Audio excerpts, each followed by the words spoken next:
दोस्तों पाकिस्तान की क्या हालत कर दी गई है। किन चोरों, फ्रॉडियों और बेज़मीर और झूठे लोगों के हवाले ये पाकिस्तान किए रखा है कि आज वो होटलों के अंदर दस्तों गिरेबान हो रहे हैं।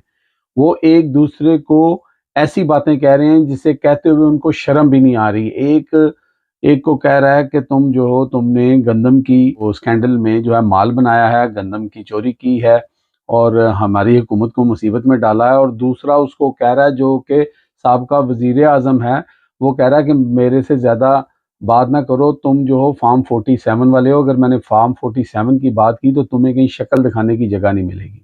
यानी चौराहों के अंदर खड़े होकर अब बात हो रही है कि तुमने माल बनाया है, गंदम का स्कैंडल किया है, और दूसरा कह रहा है कि तुम फार्म 47 पे आए हो और मैं तुम्हें लेके आया हूँ। हमारे मुल्क के चंद करता धरता ने सिर्फ एक शख्स को गिराने के लिए इस पूरे मुल्क को गिरा दिया है।